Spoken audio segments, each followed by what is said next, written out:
Muy buenas tardes. A continuación veremos diferentes conceptos, funciones y diferentes test que podemos aplicar al sistema cardiovascular y pues por medio de la actividad física. Para esto debemos tener en cuenta que se debe hablar de un gasto cardíaco, perdón. ¿Qué es el gasto cardíaco? El gasto cardíaco es el volumen de sangre eyectado por el corazón en cada minuto. Este gasto cardíaco es expresado en milímetros por minuto o en litros por minuto. Este gasto cardíaco depende de la frecuencia cardíaca y los volúmenes y los volúmenes sistólicos que tiene el corazón.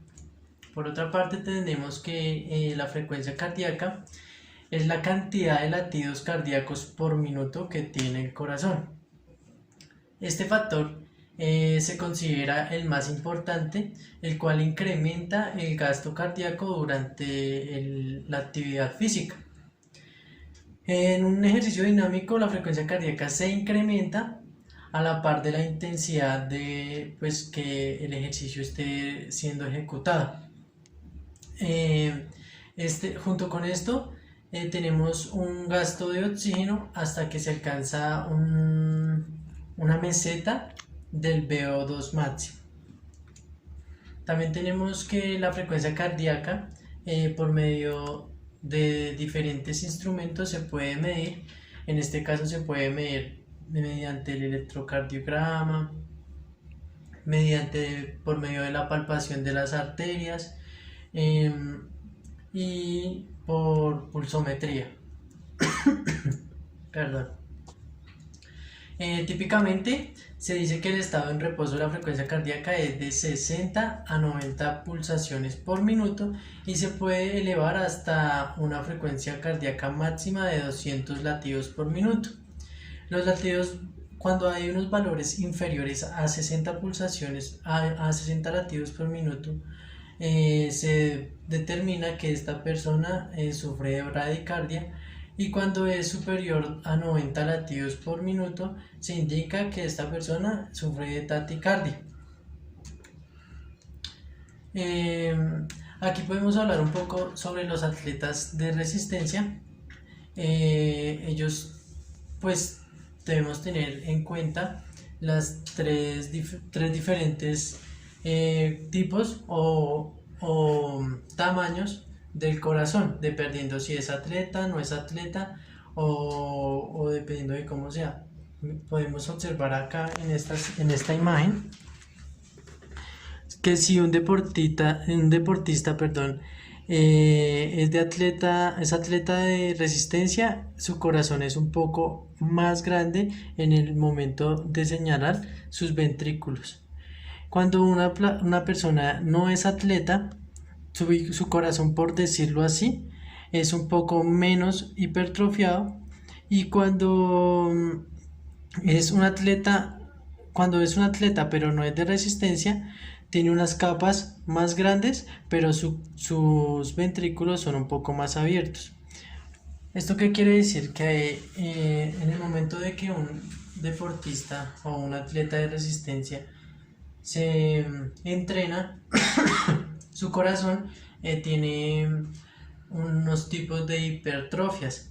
¿Esto qué quiere decir? Que mediante que el atleta se entrena, su corazón va creciendo de igual manera, no solamente del tamaño, sino que sus ventrículos van expandiéndose, y eso va a hacer que haya una mayor cantidad de generación de sangre.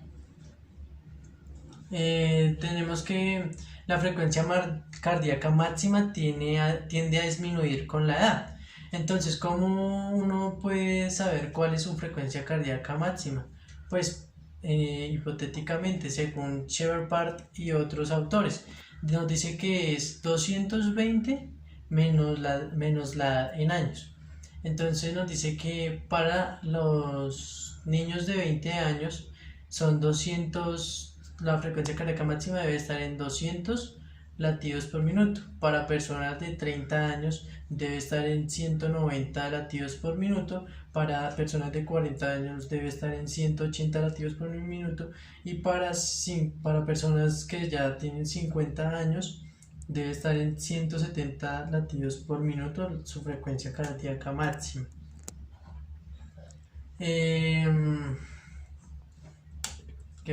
La reserva de la frecuencia cardíaca, la fórmula de Carbonen, esta es la fórmula que nos dice Carbonen que debemos tener en cuenta para sacar la frecuencia cardíaca máxima.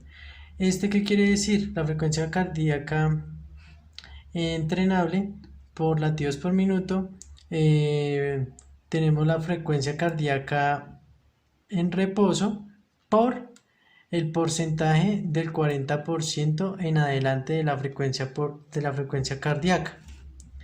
Esto va a ser dividido en 100 y se le va a sumar la frecuencia cardíaca en reposo. Tenemos una tabla en la cual nos va a indicar las zonas de entrenamiento con base al porcentaje de reserva de frecuencia cardíaca. Entonces podemos observar que el porcentaje de reserva de frecuencia cardíaca y porcentaje de reserva de VO2 máximo se encuentra al 100% de 90 a 100. Cuando está de 90 a 100 es una mejora de capacidad anaeróbica. Cuando está entre 80 y 90 es cuando se eleva el VO2 máximo. Y cuando está entre 60 a 80 es la mejora de resistencia cardiorrespiratoria. Cuando estamos entre las 40 a 60 del porcentaje del VO2 máximo y de su frecuencia cardíaca, se utiliza mayormente la quema de grasas. Entonces, estos métodos de entrenamiento, cuando estamos hablando de un 90 a 100% una mejora de capacidad aeróbica, se puede trabajar y puede haber una mejora en un método de entrenamiento interválico o de repeticiones. Cuando hablamos de un 80 a 90% en el cual se va a elevar el VO2 máximo, podemos hablar de un método de entrenamiento por medio de intervalos o un método de entrenamiento interválico. Cuando estamos hablando de un 60 a 80% de la mejora de resistencia cardiorrespiratoria, podemos hablar de un método de entrenamiento que puede ser continuo o un método de entrenamiento interválico. Y por último tenemos de 40 a 60, donde se utilizan mayormente las grasas. Entonces podemos hablar de un método de entrenamiento el cual debe ser continuo. Tenemos el volumen sistólico. Entonces este es el volumen de sangre que bombea al corazón por sístole expresado en mililitros. Este volumen sistólico, con el entrenamiento, el volumen sistólico puede incrementarse hasta el doble. Si hay mayor eyección de sangre en cada latido, llegará más sangre y más oxígeno a los músculos. Los factores que favorecen el incremento del volumen sistólico con el entrenamiento son el incremento en la contractilidad del corazón. O sea, ¿esto qué quiere decir? Que hay una mayor fuerza de la contracción cardíaca, y el incremento de la capacidad del llenado del corazón, un mayor volumen diastólico. Tenemos la tensión o presión arterial. La presión arterial es la que ejerce la sangre contra las paredes internas de las arterias en el corazón. Se mide con tensiómetro o esfigmomanómetro. La presión arterial sistólica o máxima corresponde al valor máximo de la tensión arterial que se produce durante la sístole cardíaca. Tenemos la presión arterial diastólica o mínima, que corresponde al valor mínimo de tensión arterial que produce el corazón cuando se encuentra en diástole. Es una fase, por decirlo así, de relajamiento y de llenado de los ventrículos. Tenemos la clasificación acá en una tabla de la tensión arterial para personas con 18 años y más. perdón.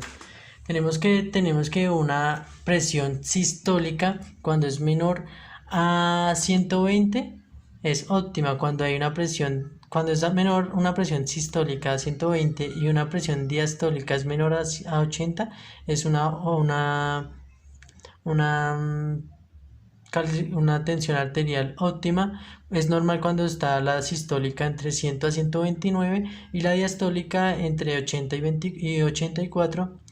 Cuando es normal elevada, se encuentra la presión sistólica entre un 130 y 139 y en la diastólica se debe encontrar en 85 a 89.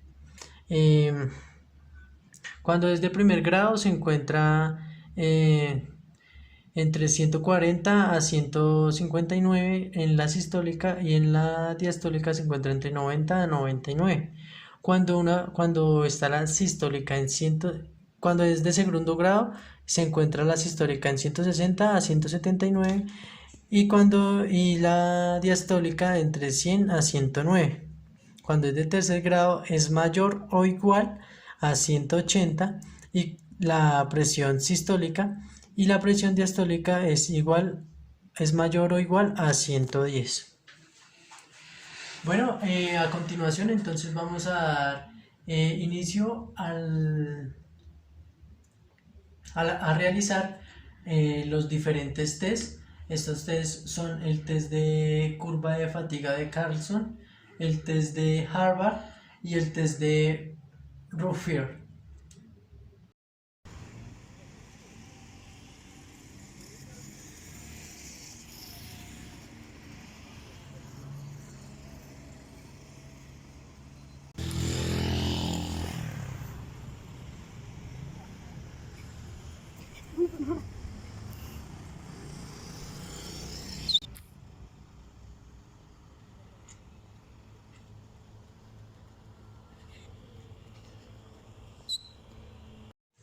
Bueno, después de haber realizado la práctica del test de curva de fatiga de Carlson, tenemos los siguientes resultados.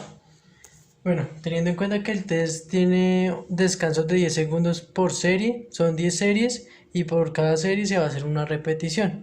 Tenemos que la frecuencia cardíaca final de nuestro evaluado estaba sobre 200 pulsaciones por minuto, y también tenemos que la frecuencia cardíaca después de 3 minutos de recuperación le bajó a 180 pulsaciones por minuto. La frecuencia cardíaca después baja a los 5 minutos a 170 pulsaciones por minuto, lo que quiere decir que hubo una recuperación muy forzada o muy lenta. Y por último, a los 7 minutos tiene una frecuencia cardíaca en 150 pulsaciones por minuto. Esto también quiere decir que la recuperación de él es muy lenta. Tenemos que en la primera serie dio 20 pasos. Bueno, pasos contados en un pie, ¿no? Porque el total de pasos, pues como se cuenta por 2, se multiplica por 2, entonces en la primera serie tenemos que dio 40 pasos. En la segunda 30 pasos, en la tercera 26, se mantuvo en 26 en la cuarta, en la quinta dio 25, en la sexta dio 22, en la séptima da 20, en la octava se mantiene en 20, en la novena se mantiene en 20 y en la última, que es la décima, termina en 18. Esto nos da un total de 246 pasos en la totalidad de la realizada de este test. Estas B, ¿qué significa? Son los momentos en los que hubo video de la realización del test. Y también por último tenemos la sumatoria de las frecuencias cardíacas de descanso, que nos da en 500 pulsaciones. ¿Qué quiere decir esto? Que aquí es un ejemplo de lo que pues nos daba el profe para tener en cuenta para realizar este test, ¿sí? Entonces este test se evalúa de qué manera, teniendo en cuenta la cantidad de pasos y la sumatoria de pasos en las 10 pasadas, en las 10 corridas, o sea, en las 10 corridas de acá, en estas 10 pasadas, la sumatoria de pasos, entre más pasos y menor sean las pulsaciones, la sumatoria de todas estas pulsaciones, eso quiere decir que el deportista tiene un mayor nivel de entrenamiento de entrenamiento. Listo. Buenos días, a continuación evaluaremos la resistencia cardiorrespiratoria por medio del test del escalón de Harvard. Este test se realiza con la finalidad de evaluar la resistencia, la capacidad de resistencia cardiorrespiratoria de los atletas y de personas entrenables. También tenemos que tener en cuenta diferentes instrumentos, los cuales son el metrónomo, el cronómetro y un escalón de 50 centímetros, el cual será estipulado en el momento de que el deportista en el lugar de realizar el test realice un ángulo de 90 grados en la rodilla. Este test se realiza con ascensos y descensos constantes durante 5 minutos con un ritmo de 30 ciclos, con 30 ciclos de escalamiento por minuto. En el momento que el deportista va a realizar este test, debe tener en cuenta que la primera pierna que suba es la primera pierna que desciende y debe llevar este ritmo al acorde con el metrónomo o el sonido que realice el metrónomo.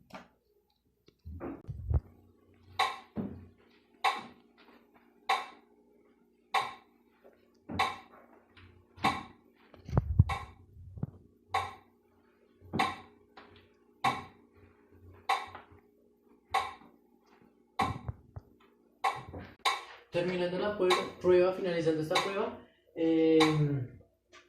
tomaremos la frecuencia cardíaca, en la cual nuestra evaluada termina antes de los primeros 30 segundos.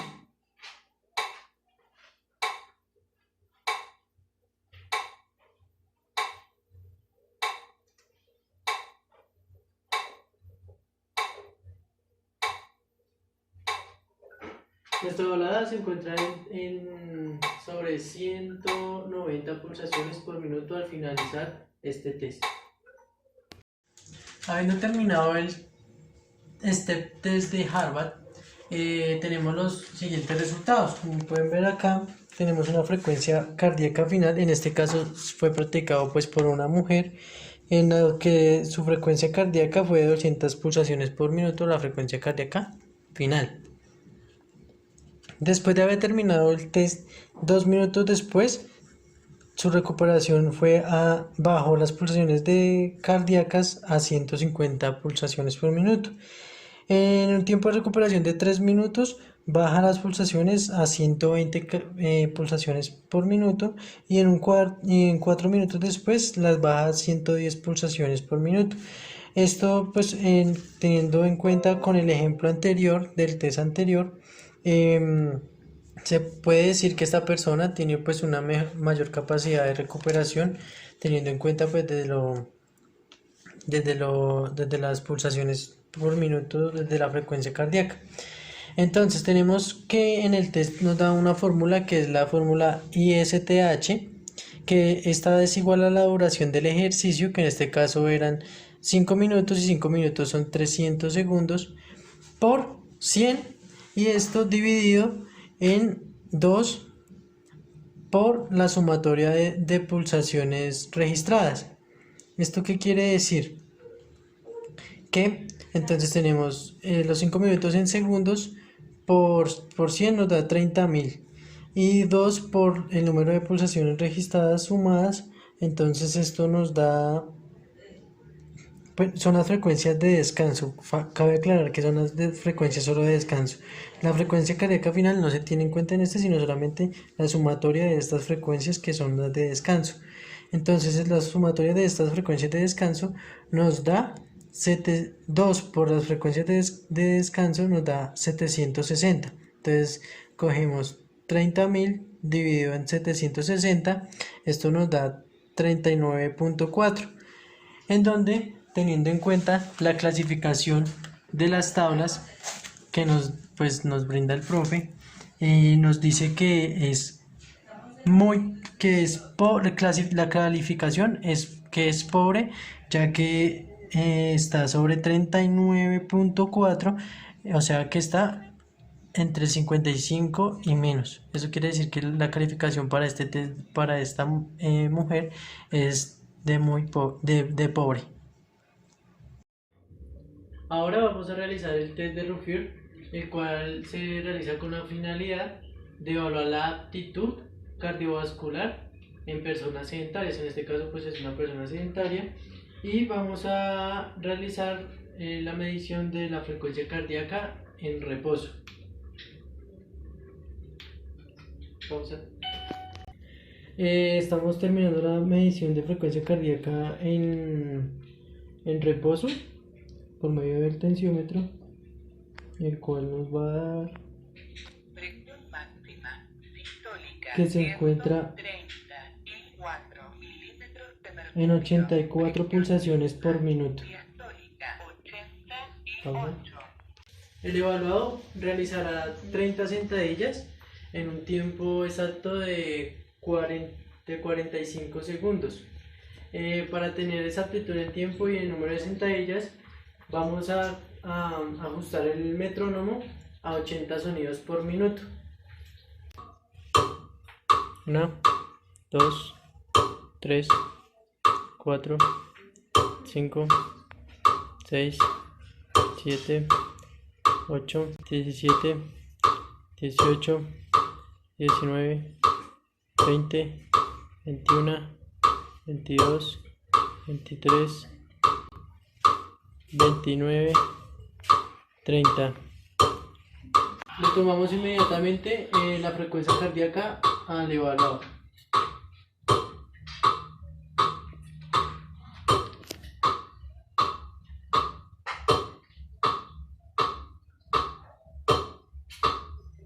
Encontramos que se encuentra sobre 200 pulsaciones por minuto. Tomamos la frecuencia cardíaca 10 segundos después de un minuto. Los primeros 10 segundos después de un minuto de recuperación.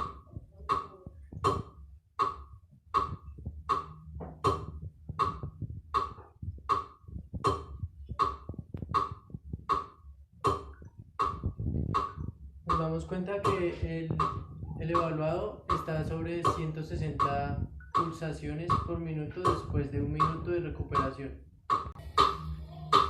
Después de 2 minutos de recuperación tomaremos la última frecuencia cardíaca.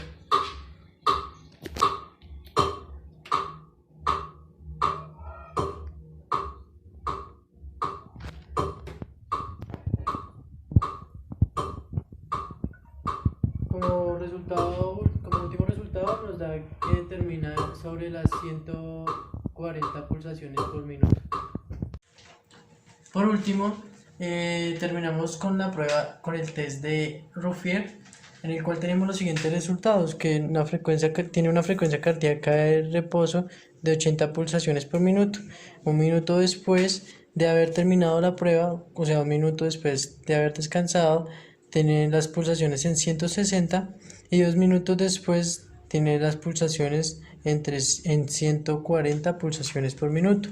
Teniendo en cuenta la fórmula que nos da el test de Ruffier para calcular, tenemos que se calcula la frecuencia cardíaca en reposo más la frecuencia cardíaca después de un minuto más la frecuencia cardíaca después de 2 minutos de descanso. Este resultado se tiene que multiplicar, acá falta un por, se tiene que multiplicar por 6, y ese resultado se le restan 200. Bien, entonces tenemos que nos dice la fórmula de Ruffier que no se coloca el número en total de pulsaciones por segundo, sino el número de latidos en 10 segundos que haya hecho, pues en este caso, el corazón. Entonces tenemos que en la frecuencia cardíaca de reposo tenemos 8 latidos, la frecuencia cardíaca después de un minuto nos da 16 latidos, y en la frecuencia cardíaca después de 2 minutos nos da 14 latidos.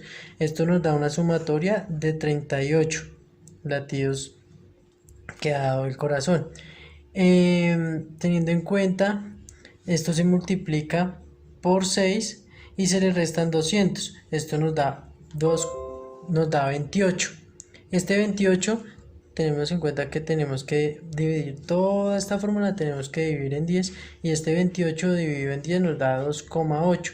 Esto en la tabla que nos brinda el profe nos dice que está entre 1 a 5, y su estado es muy bueno.